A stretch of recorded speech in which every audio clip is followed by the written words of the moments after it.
కూటమి ప్రభుత్వం అధికారంలోకి వచ్చి 2 ఏళ్ళు పూర్తయింది.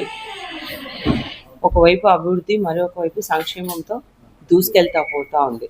ఇది చూసి ఓర్చుకోలేక గొడ్డలిపాటి వాళ్ళు ఏదేదో వాళ్ళ ఏవేవో ఆరోపణలు చేయడం, అసత్యాలు మాట్లాడడం, వాళ్ళ సొంత పత్రిక సాక్షి పత్రికను పెట్టుకొని అరాచకాలు, అవినీతి సృష్టిస్తూ ఏవేవో చేసుకుంటూ ముందుకు పోతా ఉన్నారు. మొన్ననే చూసాం డిఎస్సి. అది గతంలో నారా చంద్రబాబు నాయుడు గారు ముఖ్యమంత్రిగా ప్రమాణ స్వీకారం చేసిన వెంటనే మొదటి సంతకము మెగా డిఎస్సిపై పెట్టడం జరిగింది. అంతేకాకుండా అది సంతకానికే పరిమితం కాకుండా ఇంకా అంటే దాన్ని 150 రోజుల్లోనే ఆ ప్రక్రియను కూడా ముందుకు తీసుకొచ్చిన ఘనత కూటమి ప్రభుత్వాన్ని. 16,347 పోస్టులు ఇవ్వడం జరిగింది. ఆ పోస్టులు కూడా ఎంతో పారదర్శకంగా వాళ్ళు గొడ్డలిపాటి వాళ్ళు 200 కేసులు వేసినప్పటికీ కూడా ఈ పాలసీ అంతా బాగుంది అని కూడా చెప్పడం జరిగింది సుప్రీంకోర్టు కూడా. అటువంటిది ఈరోజు ఏవేవో అవకతవకలు జరిగాయి, అదే కేంద్రంలో నీట్ ఎగ్జామ్ లీక్ అయిందని ఇక్కడ కూడా వీళ్ళు లీక్ చేశారని ఏవేవో అసత్య ఆరోపణలు చేస్తూ పబ్బం గడుపుకుంటా ఉన్నారు. అంతేకాకుండా ముఖ్యంగా మనం చూసాం ఈరోజు గేమ్స్లో కూడా గోల్డ్ మెడలిస్ట్ వచ్చిన వాళ్ళకు ఉద్యోగాలు వస్తే ఈరోజు అవి కూడా సరిగా నియామకాలు సరిగా జరగలేదని. ఇప్పుడు ఈ డిఎస్సి కూడా దాదాపు సంవత్సర కాలం అయ్యింది.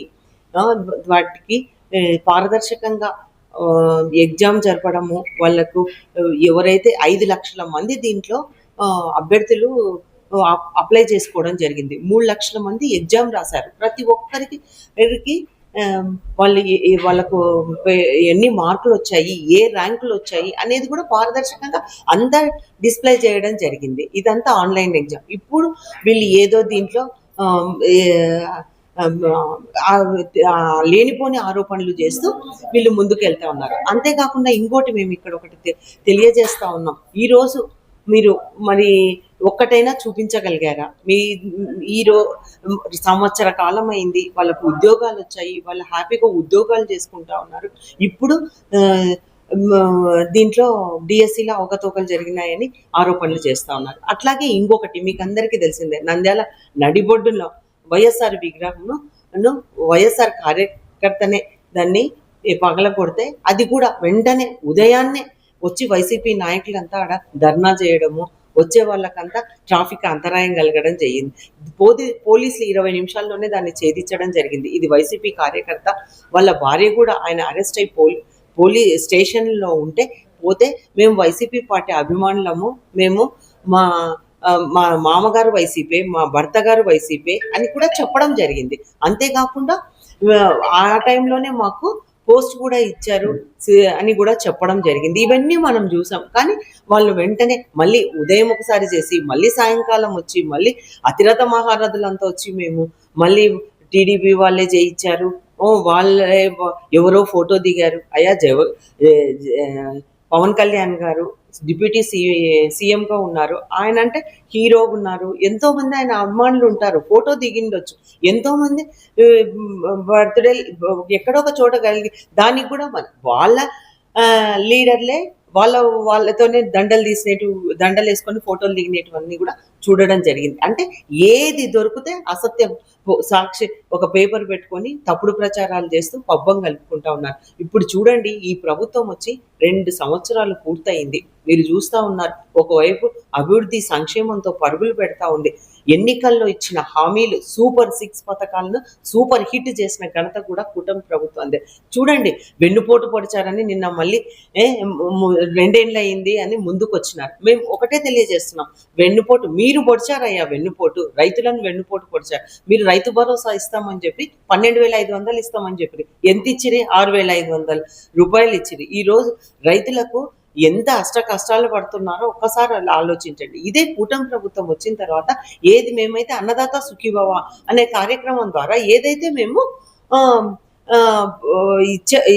సంవత్సరానికి ప్రతి ఒక్క రైతుకి 20,000 రూపాయలు ఇస్తామని చెప్పాము, ఇచ్చిన రీతిగా ప్రతి ఒక్కరికి 3 విడతలుగా 20,000 రూపాయలు ఇచ్చిన ఘనత కూటమి ప్రభుత్వాన్ని. రైతు నష్టపోకూడదని ఒకవైపు తుంగభద్ర డ్యాములు కొట్టుకుపోయినా కానీ ఈ రోజు రెండో పంటకు కూడా నీళ్ళు ఇచ్చి ఈ రోజు రైతులు సుఖ సంతోషాలతో ఉన్నారు. అన్ని రకాలుగా మీరే చెప్పండి. రాయలసీమ లిఫ్ట్ ఇరిగేషన్ అని తెరపైకి తెస్తిరి. మరి అయ్యా మీ గవర్నమెంటే ఉంది, గొడ్డలి పార్టీ అధికారంలో ఉంది, మరి అప్పుడు ఏం చేశారు? అప్పుడు మరి కోర్టుకు మీరు ఎలాంటి అనుమతులు లేకుండా మీరు పనులు వర్క్ చేశారు. దానికి గ్రీన్ ట్రిబ్యునల్ దీన్ని నిలుపుదల చేయమని వస్తే అది కూడా మళ్ళీ చంద్రబాబు నాయుడు గారే నిలుపుదల చేశారు. మళ్ళీ మీరు 3 ఏళ్ళ అధికారంలో ఉంటే దాన్ని ఎందుకు మీరు అఫిడవిట్ వేసి మళ్ళీ ఎందుకు దాన్ని కౌంటర్ ఫైల్ చేసి దాన్ని ఎందుకు రద్దు చేయించుకోలేకపోయారు? మేము అలా కాదు, ఖచ్చితంగా రాయలసీమ ప్రాంతాన్ని సస్యశ్యామలం చేయాలి అన్న ఉద్దేశంతోనే ఈరోజు నారా చంద్రబాబు నాయుడు గారు రాయలసీమను హార్టికల్చర్ హబ్బుగా చేసి ఒక్క రాయలసీమకే 1,00,000 కోట్ల నిధులు ఇచ్చి రాయలసీమ ప్రాంతాన్ని రతనాల సీమగా తయారు చేయడానికి ముందుకు వస్తా ఉన్నారు. మీరయ్యా రాయలసీమ రైతులను వెన్నుపోటు పొడిచింది. మేము రాయలసీమ రైతులకు అండగా ఉన్నాం. ఇంకొకటి మహిళలను కూడా మీరు ఎన్ని రకాలుగా వెన్నుపోటు పొడిచారు చూడండి. ఈరోజు మేము ఒకటే తెలియజేస్తున్నాం, మహిళల్ని గతంలో డ్వాక్రా గ్రూపులను తీసుకొని వచ్చి మహిళలను లక్షాధికారులను చేసింది. ఈ రోజు ఎంత స్థాయికి వాళ్ళ కుటుంబము ఆర్థికంగా ముందుకు తీసుకెళ్ళిపోవడానికి ఎంత బాగా పనిచేస్తా ఉన్నారు. ఈ రోజు మహిళల్ని మీరే చూడండి. ఈ ప్రభుత్వం వచ్చిన తర్వాత చదువు కూడా తల్లికి భారం కాకూడదు అని తల్లికి వందనాన్ని ఏర్పాటు చేసి ప్రతి ఒక్క కుటుంబంలో ఎంతమంది విద్యార్థులు ఉంటే అంతమందికి కూడా 13,000 ఇచ్చిన ఘనత ఈ కూటమి ప్రభుత్వాన్ని. మీరు అమ్మఒడి అనే ఒక కార్యక్రమాన్ని తీసుకొని వచ్చి 2 పిల్లలకి ఇస్తామని చెప్పి ఇప్పుడు ఒక్క పిల్లలకే మీరు పరిమితం చేశారు. అది కూడా చక్కగిచ్చారా అంటే అది కూడా లేదు. 8,000, 9,000, 10,000 సంవత్సరానికి వేస్తూ అది కూడా నట్టేట ముంచడం జరిగింది. ఇలా ఇప్పుడు చూడండి, అన్నా క్యాంటీన్ కేవలం 5 రూపాయలకే భోజనం పెట్టే అన్నా క్యాంటీన్లను మీ ప్రభుత్వంలో రద్దు చేశారు. దానిలో ఇప్పుడు మేము మళ్ళీ కూటమి ప్రభుత్వం అధికారంలోకి వచ్చిన తర్వాత రాష్ట్ర వ్యాప్తంగా 204 అన్నా క్యాంటీన్లు ఈరోజు రుచికరమైన నాణ్యమైన భోజనాన్ని అందించడం జరుగుతూ ఉంది. కొత్తవి కూడా శాంక్షన్ చేసిన ఘనత ఈ ప్రభుత్వానికి.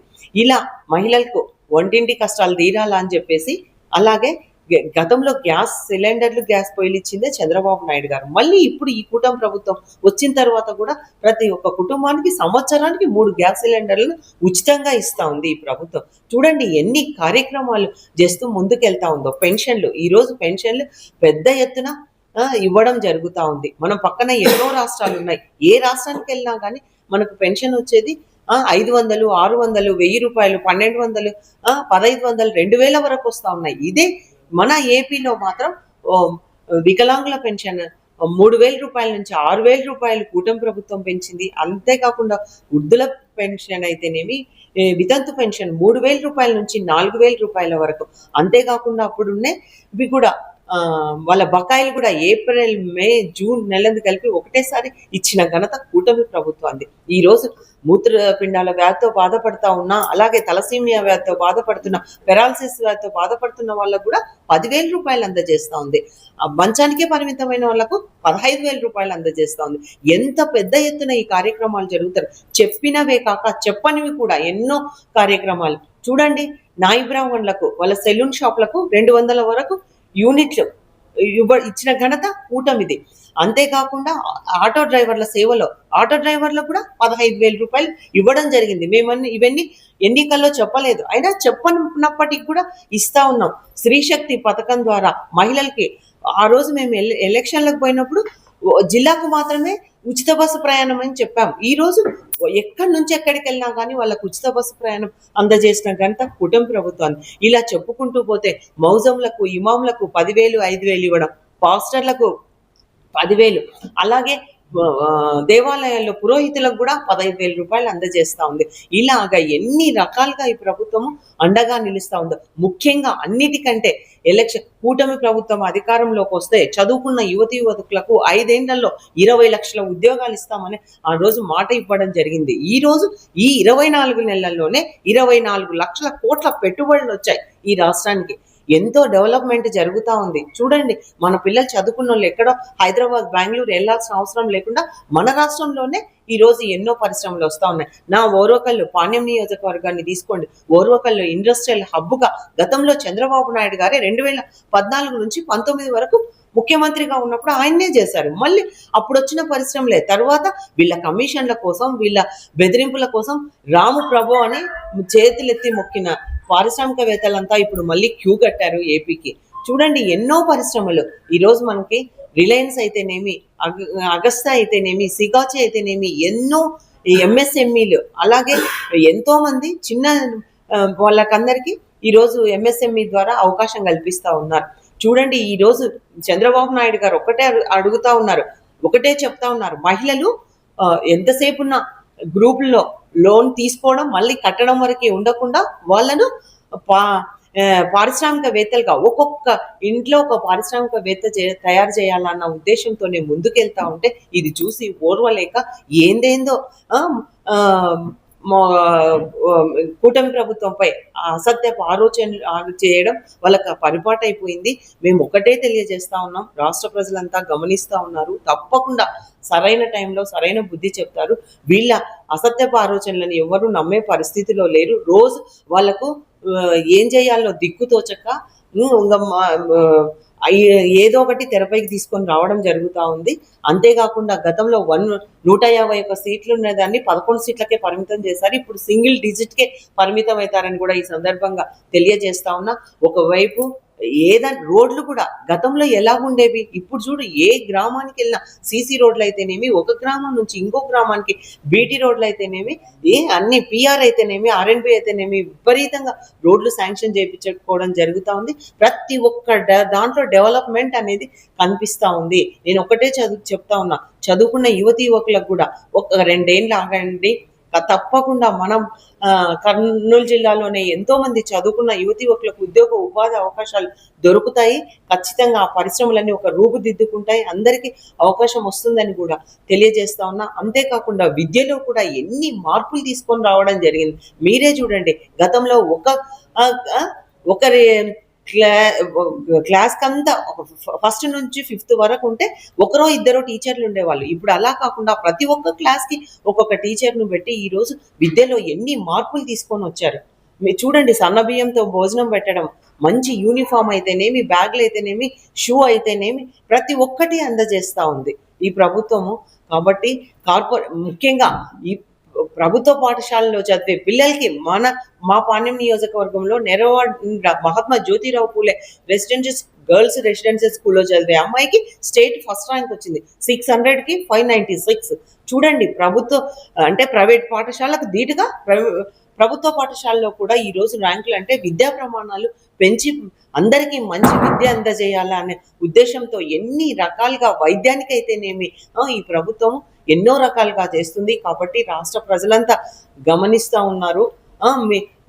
రేపు స్థానిక సంస్థల్లో జరగబోయే ఎన్నికల్లో కూడా తగిన గుణపాఠం చెప్తారని కూడా ఈ సందర్భంగా తెలియజేస్తున్నా.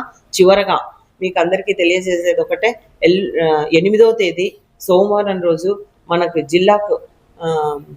జిల్లా ఇన్ఛార్జి మంత్రి అలాగే ఫైనాన్స్ మినిస్టర్గా ఉన్న పయ్యావుల కేశవ్ గారు వస్తూ ఉన్నారు. ఉదయం క్యాడర్ మీటింగ్ ఉంటుంది. దాంతోపాటు మనకి సీనియర్ నాయకులు, మనకు మైనార్టీ మినిస్టర్ ఫరూక్ అన్న గారు, అలాగే RNP minister BC Janardhan Reddy అన్న గారు, అలాగే ఎంపీ గారు, అలాగే మనకి సీనియర్ లీడర్ కోట్ల సూర్యప్రకాష్ రెడ్డి గారు, బుడ్డ రాజశేఖర్ రెడ్డి గారు, జయసూర్య గారు అందరూ వస్తారు. కాబట్టి దీనికి సంబంధించి పార్లమెంట్ కమిటీ వాళ్ళు, అలాగే తెలుగుదేశం పార్టీ కుటుంబ సభ్యులందరూ, క్లస్టర్ ఇన్ఛార్జీలు, యూనిట్ ఇన్ఛార్జీలు,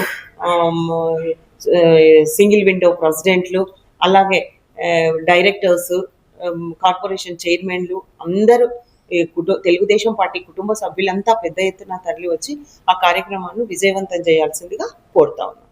థ్యాంక్ యూ.